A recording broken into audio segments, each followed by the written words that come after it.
Good afternoon and welcome to today's special interview. I'm your host and I'm thrilled to be joined virtually by one of the most influential economists in modern history. It's John Maynard Keynes.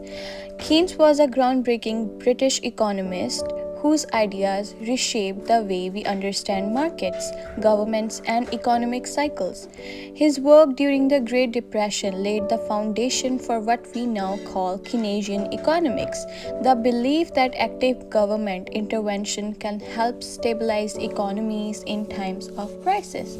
Today, we have a unique opportunity to hear directly from Keynes, or at least from an AI simulation of him, as we explore his ideas, how they were shaped by history, and how they might apply to the challenges of the 21st century.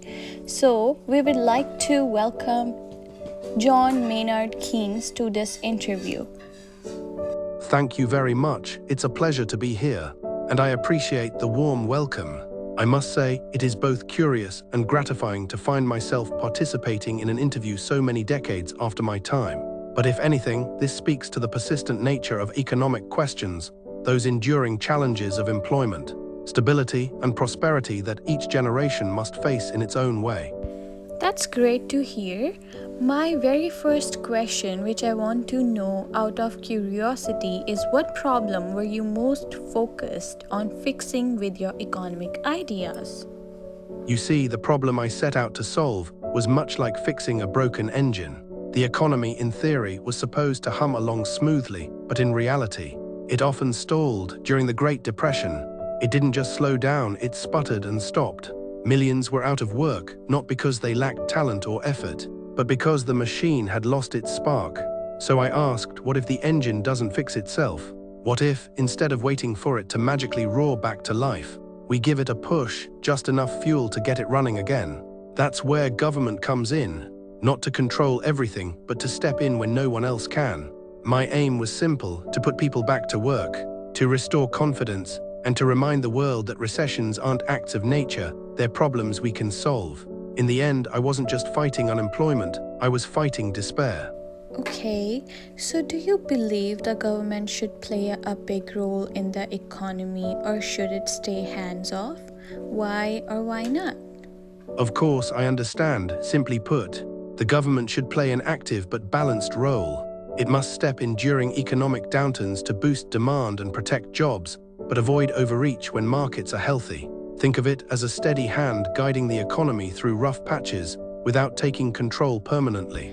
As you said, government shouldn't have a big role all the time. Then how can all the political things can be managed? Like, how is it possible without government? I see the confusion.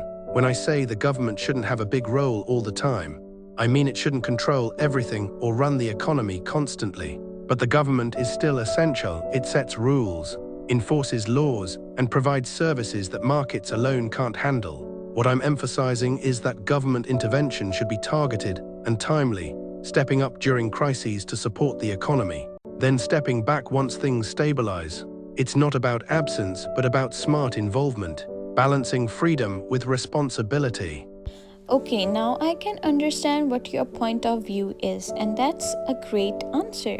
By the way, so I would like to ask you that how important is managing the money supply in keeping an economy stable? Managing the money supply is indeed important, but it's just one part of a bigger picture. Controlling interest rates and ensuring liquidity helps encourage investment and spending, which supports growth. However, money alone can't fix everything. Without enough demand or confidence, even low interest rates might not spur activity. That's why fiscal policy, government spending, and taxation plays a crucial role alongside monetary measures in keeping the economy stable. Both tools must work together thoughtfully. How would you respond to a major recession today? What would your first move be? In facing a major recession today, my first move would be to act quickly and decisively to boost demand. That means increasing government spending on infrastructure, public services, or direct support to households to get money flowing and people working again. Delaying action only deepens the slump. so timely intervention is key. The goal is to restore confidence and break the cycle of falling spending before it becomes a long-term crisis. So far, the great answers were given by you. Thanks to you, Keynes. But last but not the least, my last question to you is, if you could update one part of your theory to better fit today's world, what would it be? Thank you, that's very kind of you to say. If I could update one part of my theory for today's world, I'd focus more on the global nature of the economy.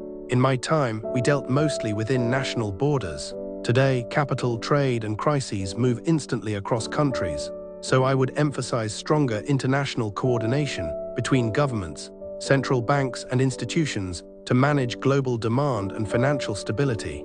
The core idea still holds: active policy prevents collapse.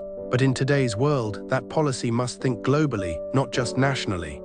Mr. Keynes, thank you for sharing your insights and allowing us to explore your economic vision in such depth. Your ideas continue to shape policy debates and influence the way we think about economic stability, growth, and the role of government, even nearly a century after they were introduced. It's been a privilege to bridge the past and the present in this conversation, and I'm sure our audience has gained a deeper understanding of both the man and the theories that carry his name. To our listeners, thank you for joining us for this special interview. Until next time, keep asking questions, stay curious, and continue exploring the ideas that shape our world. Thank you.